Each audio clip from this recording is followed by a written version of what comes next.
Hi there, welcome to the new lecture on Azure SQL Edge server.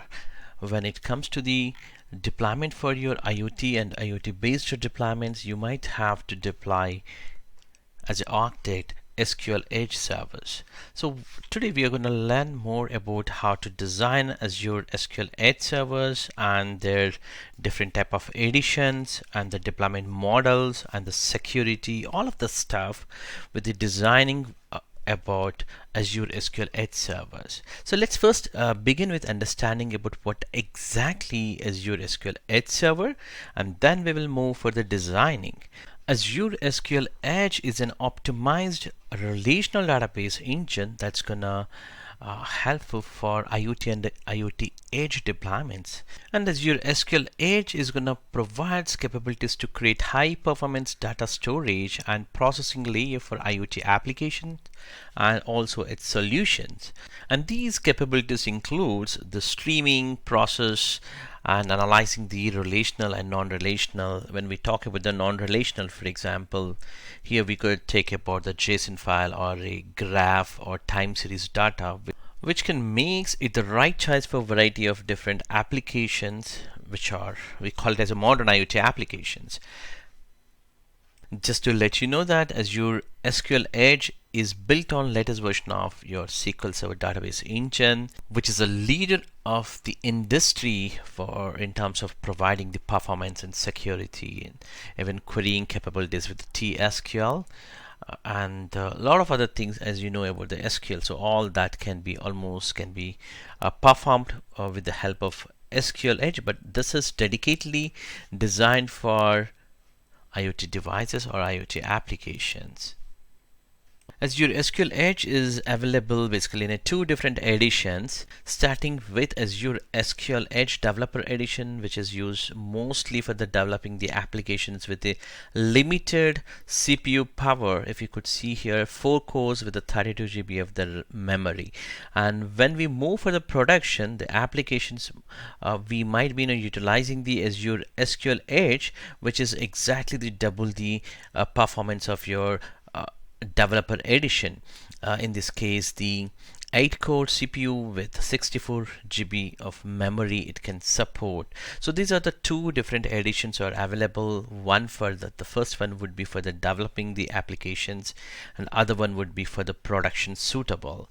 When it comes to the Azure SQL Edge deployment models, we could use the two different models. One would be the connecting deployment through your Azure IoT Edge. Another one would be the disconnected deployment. So when we talk about the connected deployment through Azure IoT as an edge scenario, where this method is available directly from your Azure marketplace, and you could use the deployment as a module for your IoT edge applications.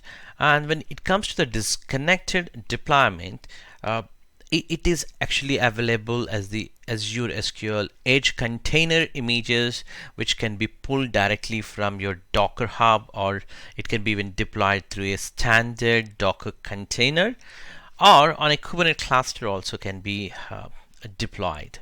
Just to remember that Microsoft Azure SQL Edge versus other SQL servers like SQL Server or SQL databases, which are in a production, there are different purpose we are going to use.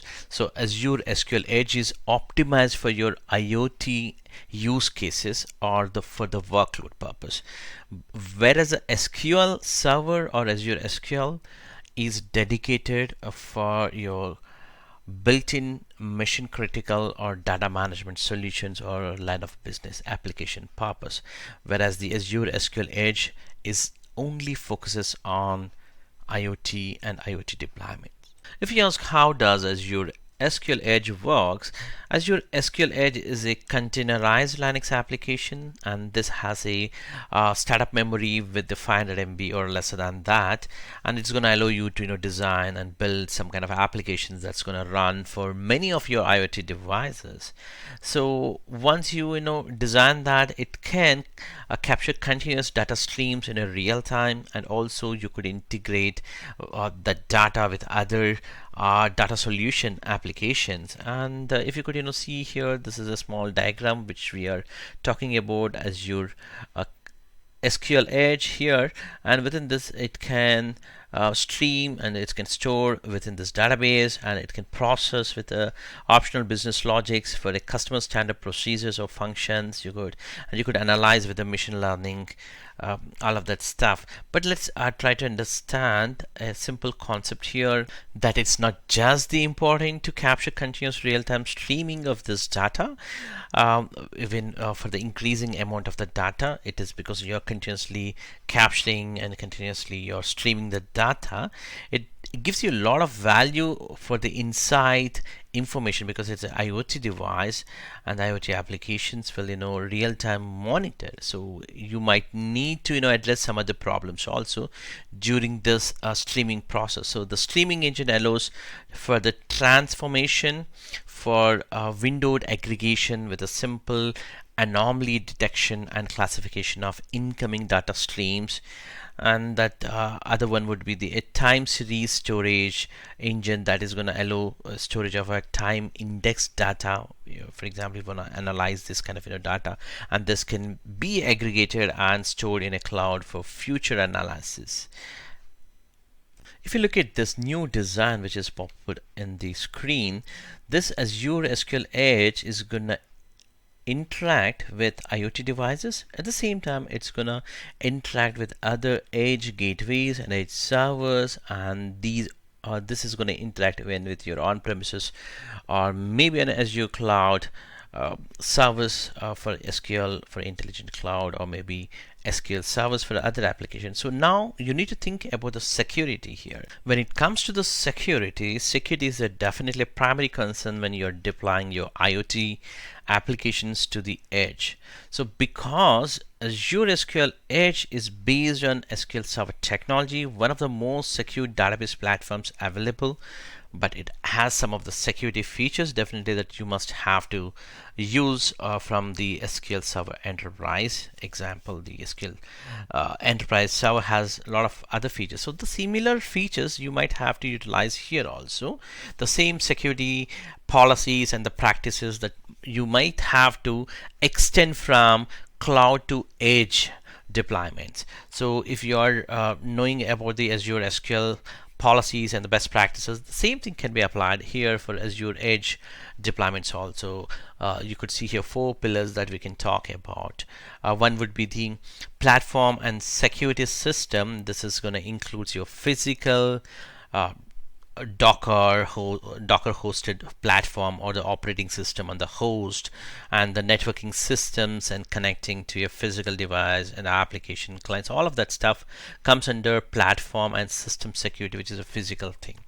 And coming back to the authentication and authorization, this is an other thing that the identity management specific, right? The SQL authentication, which refers to the authentication of a user when connecting to your Azure SQL Edge using username and password, and that's about the authentication. And when we talk about authorization, it actually refers to the permissions assigned to a user with a database in the Azure SQL Edge. So what kind of permissions we have to give for what user, that needs to be understand, and that way you could secure it at that layer also. Maybe if there is a developer, he needs some kind of an access, we might have to think about authorization, whether we want to give them as an authorized person to access the SQL database or not. We should think in that direction.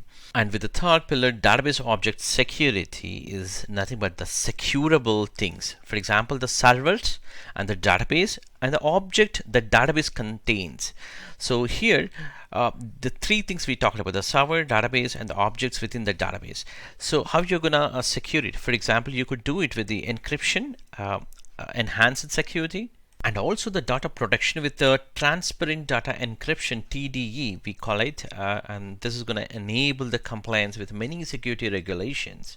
And you could use the always encrypted option, which is going to provide you a separation between your users and also when I say users, who owns that data and who manages it. So there is in a two different way. One would be the who owns the data and who's going to manage it. So you could use the always encryption method also.